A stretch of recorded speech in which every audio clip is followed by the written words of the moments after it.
तो इस कहानी की शुरुआत में हमें नॉर्थ पोल का सीन दिखाया जाता है, जहां कुछ लोगों को बर्फ में जमी हुई लड़की मिलती है। यह लड़की लगभग 3000 सालों से बर्फ में सो रही थी और यह देखकर ये लोग आर्गन कोड नामक संस्था को कॉल करते हैं और तभी इस लड़की की नींद खुल जाती है और यह कहती है कि मुझे इस सदी का सबसे बेहतरीन खिलाड़ी ला कर दो। दरअसल ये एक ऐसी दुनिया है जहाँ गॉड्स और इंसानों के बीच में गेम खेले जाते हैं और यह गेम काफी खतरनाक होते हैं, इसलिए गॉड्स इंसानों को ये गेम खेलने के लिए कुछ स्पेशल पावर्स देते हैं। अब हमें इस कहानी के मेन कैरेक्टर फे को दिखाया जाता है, जो 6 महीने के बाद अपने घर आया हुआ होता है। अब हमें आर्गन कोड के रियम ब्रांच का सीन दिखाया जाता है, जहां हमारा मेन कैरेक्टर फे भी काम करता है। हमें वहां की चीफ को भी दिखाया जाता है, जिसका नाम मिरांडा होता है और वह फे के आने पर बहुत खुश होती है। अब यह लोग बातचीत करते हुए लिफ्ट से 17th फ्लोर पर जाने लगते हैं, जहाँ मिरांडा फे को कहती है कि मुझे तुम्हें किसी से मिलवाना है। तो फे बोलता है, क्या वह एक गॉड है? तो मिरांडा बोलती है, हाँ वह एक गॉड है और वह हमें बर्फ में जमी हुई मिली थी। तो फे बोलता है कि भला एक गॉड बर्फ में कैसे जम सकती है? तो मिरांडा फे को बताती है कि वह गॉड 3000 साल पहले लुका छुपी खेलते हुए बर्फ में सो गई थी और इस दौरान वह आइस एज में चली गई, जिसके कारण वह 3000 सालों तक सोती ही रह गई और अब वह जागने के बाद इस सदी के सबसे बेहतरीन खिलाड़ी से मिलना चाहती है, इसलिए मैंने तुम्हें यहाँ बुलाया है। और यह सुनकर फे थोड़ा टेंशन में आ जाता है। मिरांडा फे को कहती है कि तुम्हें बस उस गॉड के ऊपर नजर रखनी है और अगर तुमने उससे गुस्सा दिलाया तो वो इस सिटी को भी बर्बाद कर सकती है। और इतना कहकर वो उसे उस गॉड के रूम के अंदर लेकर चली जाती है। अब फिर जैसे ही कमरे के अंदर एंटर करता है तो उसे बहुत सारे गेम्स दिखते हैं, जिन्हें देखकर वह सोचता है कि लगता है इस देवी को गेम्स कुछ ज्यादा ही पसंद है। अब जमीन पर 2 डाइस पड़े हुए थे, जिन्हें फे उठा लेता है और वह कहता है 4 और 6 और उन्हें उठाकर जमीन पर पटक देता है, जिससे 4 और 6 आ जाता है। तो मिरांडा उससे कहती है कि क्या यह एक इत्तेफाक था? तो फे उसे बताता है कि तुम्हें जो भी नंबर चाहिए उसे उल्टा रखो और इन डाइस को इतनी तेजी से फेंको कि यह एक बार चक्कर लगा ले। और तभी वहाँ पर वो गॉड आ जाती है और उसे देखकर फे को अपने बचपन की यादें याद आने लगती है, जब वह उस गॉड की तरह दिखने वाली लड़की के साथ खेला करता था। अब गॉड मिरांडा को पूछती है कि यह कौन है? तो मिरांडा गॉड को बताती है कि यह वही है जिसे तुमने लाने के लिए कहा था। ये इस सदी का सबसे बेहतरीन खिलाड़ी है और इसका नाम फे है और फे इनका नाम लियो लेसी है। अब सब कुछ तुम्हारे हाथ में है, तुम अच्छे से इनका ख्याल रखना। और इतना कहकर वह इस कमरे से बाहर चली जाती है। अब गॉड अचानक से उड़कर फे के पास आ जाती है। तो अब गॉड फे को गेम खेलने के लिए कहती है, पर फे कहता है कि पहले हमें एक दूसरे को थोड़ा जान लेना चाहिए। तो गॉड कहती है कि हम एक दूसरे को जानेंगे, पर इस गेम की मदद से। अब गॉड ताश के पत्तों को एक टेबल के ऊपर जमाने लगती है। अब फे यहाँ थोड़ा टेंशन में होता है, पर जब वो इन ताश के पत्तों को ध्यान से देखता है तो इन पर नाम, एड्रेस, ऐसी कुछ कॉमन चीजें लिखी होती है। अब गॉड फे को इस गेम के रूल बताने लगती है और वह कहती है कि इस गेम में जिसके भी दोनों पत्ते सेम आएंगे और उस पर जो कुछ भी लिखा होगा वही क्वेश्चन वो सामने वाले से पूछेगा। और यह कहकर गॉड सारे पत्तों को फेंटने लगती है, पर फे उनसे कहता है कि आप एक बार पत्तों को फिर से अच्छे से फेंट लीजिए, क्योंकि आपने पत्तों को सिर्फ एक ही बार फेंटा है, जिससे मुझे पता है कि किस पत्ते में कौन सा क्वेश्चन लिखा हुआ है। तो गॉड कहती है कि तुम्हारी मेमोरी काफी ज्यादा अच्छी है, तो एक काम करते हैं, इस गेम को और इंटरेस्टिंग बनाते हैं। और यह कहकर वह अपनी ताकत से सारे पत्तों को हवा में गोल घुमाने लगती है, जिससे उनकी लोकेशन हर वक्त चेंज होती रहेगी। अब फे सबसे पहले अपने पत्तों को चुनता है, जिसमें एक पत्ते में होता है होम टाउन और दूसरे पत्ते में होता है ब्लड लाइन, यानी कि यह दोनों पत्ते मैच नहीं हुए। तो फे अपने पत्तों को वापस छोड़ देता है। अब पत्ते चुनने की बारी गॉड की होती है और गॉड जैसे ही पत्ते चुनने के लिए नीचे झुकती है तो फे को शर्म आ जाती है और वह कहता है कि मुझे फोकस करने में दिक्कत हो रही है, तो आप कृपया सीधी खड़ी हो जाइए। इसलिए गॉड सोफे के ऊपर बैठकर अपने पत्ते चुनती है और उन दोनों में से एक में होता है होम टाउन और दूसरे में लिखा होता है नाम। तो ये दोनों पत्ते एक दूसरे से अलग हो जाते हैं। अब फिर से फे अपने पत्तों को चुनता है, जहाँ वो अपने पीछे से एक पत्ते को और अपने आगे से एक पत्ते को चूज करता है और उन दोनों में लिखा होता है होम टाउन। अब दोनों पत्ते सेम होते हैं तो फे गॉड को उसके होम टाउन के बारे में पूछता है। तो गॉड फे को बताती है कि उसका जन्म एलिमेंट्स में हुआ है, इंसान उसे पवित्र स्थान बोल सकते हैं और अगर किसी इंसान को वहाँ पर जाना हो तो उसके लिए अलग दरवाजा है। अब मिरांडा सीसीटीवी कैमरे में फे को देखते हुए बोलती है कि लाखों साल पहले जब देवता बैठे बैठे बोर हो रहे थे तो उन्होंने गेम खेलने के लिए इंसानों को बनाया और इन गेम में अगर कोई इंसान 3 बार लगातार हार जाता है तो उसे हमेशा के लिए गेम से डिस्क्वालीफाई कर दिया जाएगा और अगर कोई इंसान 10 बार लगातार गेम में जीत जाता है तो उसे सरप्राइज दिया जाता है। अब फिर से फे अपने पत्तों को चुनता है, लेकिन वह दोनों एक दूसरे से अलग होते हैं, इसलिए फे उन्हें वापस छोड़ देता है। अब गॉड अपने पत्तों को चूज करती है और वो दोनों पत्ते सेम होते हैं और उनमें लिखा होता है नाम। तो गॉड फे को उसका पूरा नाम पूछती है तो फे बताता है कि उसका पूरा नाम फे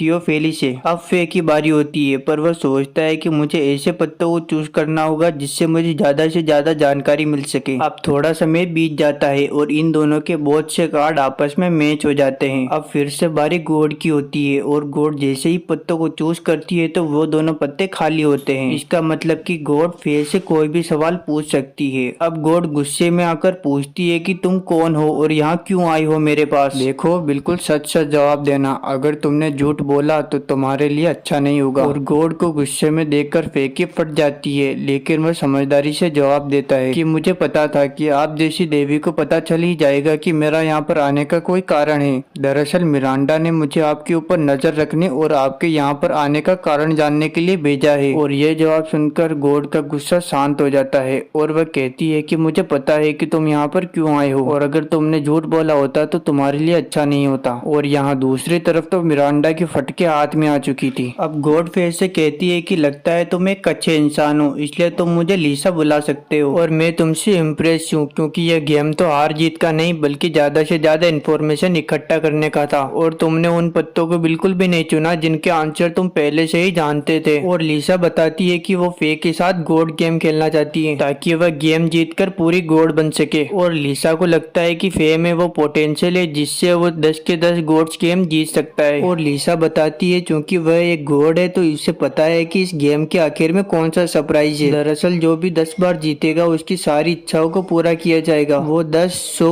1000 जितनी चाहे उतनी विश को मांग सकता है और गॉड उन्हें पूरा भी करेंगे। और यह बोलकर लीसा फे का हाथ पकड़कर उसे गेम एरिना में लेकर आ जाती है। यह दोनों जो पहला गेम खेलते हैं उसका नाम है हाइड एंड गॉडसी गेम और उस एलिमेंट में एक लड़की होती है जिसका नाम आस्था होता है और फे इसे पहले से ही जानता है। और गेम में आते ही लीसा के ऊपर एक बड़ा सा पत्थर गिरता है पर लीसा उसे एक पंच मारकर ही तोड़ देती है और यह देखकर फे के पसीने छूट जाते हैं। अब हमें वहाँ के ऑपरेटर मीप को भी दिखाया जाता है। वह इन सबको बताता है कि तुम्हें बस इस गेम में गॉड से छुपना होता है। तुम्हें सिर्फ छुपना ही नहीं है, तुम्हें उससे बचना भी है। तुम दौड़ते हुए भी गॉड से हार सकते हो या फिर छुपे हुए भी तुम हार सकते हो। तुम्हें एक टाइटन पकड़ेगा। बस इस गेम के रूल इतने ही हैं और तुम्हारे यहाँ से भागने के लिए पूरे 300 सेकंड है। और ये बात कर ही रहे होते हैं तभी वो टाइटन अचानक से आ जाता है पर ये डोल बोलता है कि लगता है टाइटन से बर्दाश्त नहीं हो रहा, अब तुम्हारी किस्मत तो काफी खराब है। और वो टाइटन अचानक से इन सबके ऊपर हमला करने लगता है और ये वहाँ से तेजी से भागने लगते हैं। अब ये भाग रहे होते हैं तो आस्था कहती है कि हमें इससे बचने के लिए एक बिल्डिंग में छुप जाना चाहिए और वो बिल्डिंग में जाने लगती है तो फे उसे मना कर देता है कि ऐसा मत करो वरना बहुत प्रॉब्लम हो जाएगी। तभी वो टाइटन आकर आस्था के ऊपर पैर रख देता है और उससे उसका आधा शरीर लाल हो जाता है जिससे उसका अपने ऊपर काबू नहीं रहता और वो सभी के ऊपर हमला करने लगती है। और वो टाइटन भी सबके ऊपर हमला करके उन्हें लाल टमाटर बना देता है। और तभी आस्था फे और लेसे के पीछे पड़ जाती है पर फे और लेसे एक डस्टबिन के पीछे आकर छुप जाते हैं और जैसे ही आस्था वहाँ पर आती है तो फे उसे एक डस्टबिन से ढक देता है और लेसे आस्था के नीचे वाले पार्ट पर टच करके उसे फिर से नॉर्मल कर देती है। अब इन्हें ये गेम समझ में आ चुका था और इस तरफ ये टाइटन तबाही मचाते हुए फे और लेसे के पीछे पड़ जाता है। अब तक फे को 2 रूल समझ में आ चुके थे। पहला ये कि जब टाइटन किसी प्लेयर को टच करेगा तो वो उसका सर्वेंट बन जाएगा और दूसरा ये है कि जब नॉर्मल प्लेयर टाइटन के सर्वेंट को टच करेगा तो वह फिर से नॉर्मल हो जाएगा। और अब तक 9 प्लेयर टाइटन के सर्वेंट बन चुके थे और अब बाकी थे सिर्फ फे, लेसे और आस्था। अब फे और लेसे तो कैसे भी करते हुए एक बिल्डिंग में आकर छुप जाते हैं। अब वो दोनों वहाँ पर फंस जाते हैं तो फे लेसे को कहता है कि तुम टाइटन के सर्वेंट्स का ध्यान बटाओ तब तक मैं कुछ करता हूँ। और यह बोलकर फे इस बिल्डिंग के टॉप फ्लोर पर चला जाता है जहाँ वो टाइटन भी फे के ऊपर हमला कर देता है। अब फे भी गॉड का सर्वेंट बन जाता है। तभी कहानी में ट्विस्ट आता है। हमें पता चलता है कि अगर टाइटन इस एरिया की सभी बिल्डिंग्स को अगर तोड़ देता है तब भी गेम खत्म हो जाएगा। और फिर जवाब देता है कि मुझे पता चल चुका है कि इस गेम में कोई तीसरा गेम भी है। दरअसल ये एक जापानीज चेस बोर्ड की तरह है जिसमें 2 काटियां होती है, सफेद और एक व्हाइट। इसमें 2 प्लेयर आपस में खेलते हैं और दोनों प्लेयर एक एक बार अपनी चाल चलते हैं और इनमें से जब कोई एक काटी हिलती है तो वह अपने आसपास की सभी काटियों को भी इफेक्ट करती है। जैसे टाइटन ने आस्था को छूकर अपना सर्वेंट बना लिया था जिससे उसके आसपास के प्लेयर भी उसके सर्वेंट बन गए थे। बस वैसे ही फे जवाब देता है है कि मैंने तुम्हारे इस खेल को रिवर्स कर दिया है। अब इधर आस्था टाइटन के सर्वेंट्स को अपनी ताकत से रोकती है और लियो जब किसी एक प्लेयर को छूती है तो उसके आसपास के बाकी 9 प्लेयर भी नॉर्मल हो जाते हैं। अब चूंकि टाइटन की तरफ केवल 9 प्लेयर और फे की तरफ 10 प्लेयर हैं तो ये गेम फे की टीम जीत जाती है और टाइटन भी इससे बहुत खुश होता है और टाइटन कहता है कि तुमने बिल्कुल सही समझा, इस गेम में जिस टीम के पास ज्यादा प्लेयर होते हैं वही टीम जीतती है। अब इधर फे की जीत को देखकर मिरांडा भी काफी ज्यादा खुश होती है और मिरांडा कहती है कि तुमने और लियो ने बहुत अच्छा गेम खेला और मिरांडा फे को एक गोल्डन कार्ड देती है। लगता है फे इसे पहले से ही लेना चाहता था। अब फे लियो के कमरे में जाता है जहाँ पर लियो अपने गेम के हाईलाइट ही चेक कर रही थी। अब फे लियो के पास जाता है तो लियो उससे पूछती है कि तुम गेम जीतने के बाद क्या विश मांगोगे। तो फे उसे बताता है कि जब मैं छोटा था तो एक लड़की के साथ खेला करता था, मैं उससे दोबारा मिलने की विश मांगूंगा ताकि मैं उसे थैंक यू बोल सकूं। लियो उसके बाल बिल्कुल तुम्हारे जैसे थे, पर लियो कहती है कि तुम्हें क्या लगता है कि वो मैं हूँ? मैं तो 3000 सालों से बर्फ में सो रही थी। तो फे कहता है कि हाँ तुमने सही कहा। तो लियो कहती है कि भले ही वो मैं नहीं हूँ लेकिन तुम्हें उससे मिलवाने के लिए मैं पूरी कोशिश करूंगी। अब ये दोनों एक साथ गोड्स गेम को खत्म करने का फैसला लेते हैं। अब ये अगला गेम खेलने के लिए मिरांडा के पास जाती है पर मिरांडा इन्हें मना कर देती है कि तुम दोनों ये गेम अकेले नहीं खेल सकते। पर लियो कहती है कि हम क्यों नहीं खेल सकते। तो मिरांडा इसे समझाती है कि हमारे पिछले 30 साल की रिपोर्ट्स के अनुसार जिस टीम में 9 से कम प्लेयर होते हैं उसके जीतने के केवल 4% चांसेस होते हैं और जिस टीम में 10 से ज्यादा प्लेयर होते हैं उसके चांसेस 9% होते हैं और जिस टीम में 20 से ज्यादा प्लेयर होते हैं उसके जीतने के 11% चांसेस होते हैं। पर लियो कहती है कि हम दोनों ये गेम जीत सकते हैं। तो मिरांडा इन्हें समझाती है कि तुम अगर ये गेम जीतना चाहते हो तो तुम्हें हमारी रिपोर्ट्स के नंबरों पर भरोसा करना होगा। इसके लिए तुम्हें और प्लेयर्स चाहिए, केवल 2 से काम नहीं चलेगा। तो फे कहता है कि हम बाकी के प्लेयर्स एडमिन से कहकर ज्वाइन करवा लेंगे। तो मिरांडा इन्हें कहती है कि तुम ऐसा कर सकते हो पर तुम्हारे लिए अच्छा होगा कि तुम अपने प्लेयर खुद ही चुनो और जब तक तुम्हें अपने प्लेयर्स नहीं मिल जाते तुम दूसरी टीम में ज्वाइन हो सकते हो। अब ये दोनों एक कॉफी शॉप पर आए हुए होते हैं जहाँ पर फिर कहता है कि मेरे पास कुछ कॉन्टेक्ट्स हैं और यह कहकर वो एक बंदे को कॉल लगाता है जिसका नाम एस्लान होता है। फिर उसे कहता है कि क्या तुम्हारी टीम में हमारी जरूरत है और यह सुनकर एस्लान बहुत खुश होता है कि फे उनकी टीम में ज्वाइन हो रहा है। पर फे कहता है कि लियो भी तुम्हारी टीम में शामिल होना चाहती है और यह सुनकर एस्लान की पट जाती है। वह कहता है कि वो लियो को अपनी टीम में नहीं ले सकता क्योंकि जब एक टीम गोड्स गेम में हार चुकी थी तो वो गोड्स गेम को बेकार कहने लगे थे। तो लियो ने ये सब सुन लिया। उसके बाद लियो ने उन सबको बहुत ज्यादा पीटा और यह बात सुनकर फिर अगले बंदे को कॉल लगाता है और बेचारा वो बंदा भी लियो का नाम सुनकर डर जाता है। तो फिर कहता है कि तुम्हारी वजह से कोई हमें अपनी टीम में नहीं लेना चाहता। तो लियो कहती है कि मैं इंसानी भावनाओं को अच्छे से नहीं समझ सकती। तो फिर सोचता है कि लगता है लियो इसीलिए इतनी किताबें पढ़ती है जिससे वो ह्यूमन नेचर को समझ सके। तो अब ये दोनों रजिस्ट्रार ऑफिस जाते हैं जहाँ पर ये अपनी नई टीम को रजिस्टर करवा लेते हैं और यह दोनों आपस में बात करते हैं और यहीं पर फे कहता है कि हमारी टीम में अगर एक टेलीपोर्टर हो तो बहुत अच्छा रहेगा। और तभी अचानक से एक टेलीपोर्टर उनके सामने आ भी जाती है। तो फे उसे अपनी टीम में शामिल करने के बारे में सोचता है पर यह बेचारी तो हमेशा के लिए गोड्स गेम खेलने से रिटायर होना चाहती है, इसलिए ये अपना रजिस्ट्रेशन कैंसिल करवाने के लिए आई थी। और यह देखकर लियो जल्दी से इसके लिफाफे को ही जला देती है और फिर इससे अपनी टीम में शामिल होने के लिए कहता है। तो यह बिल्कुल मना कर देती है कि मैं तुम्हारी टीम में कैसे भी शामिल नहीं होना चाहती। तो फे कहता है कि अगर तुम मेरी बात सुनोगी तो मैं तुम्हें आइसक्रीम खिलाऊंगा। तो आइसक्रीम का नाम सुनकर ये फे के साथ चलने के लिए तैयार हो जाती है और ये जब आइसक्रीम खा रही होती है तभी तो फे इससे पूछता है कि तुम आखिर रिटायर क्यों होना चाहती हो। तो ये जवाब देती है कि मैं किसी भी टीम में खेलने के लायक ही नहीं हूँ क्योंकि जब मैं एक गोड गेम खेल रही थी तभी एक मॉन्स्टर मुझे पकड़ने ही वाला था, तभी मैंने अपने गेम के कैप्टन को ही अपने आप से स्विच कर लिया जिसकी वजह से हमारी टीम ही हार गई। तो अगर मैं तुम्हारी टीम में खेलूंगी तो हो सकता है तुम्हारी टीम खुद ब खुद हार जाए, इसीलिए मैं तुम्हारी टीम में नहीं खेल सकती। तो लियो कहती है कि हम वो सब देख लेंगे, तुम बस हमारी टीम में शामिल हो जाओ। पर वो लड़के मना कर देती है और टेलीपोर्ट होकर वहाँ से चली जाती है। अब अगले दिन फे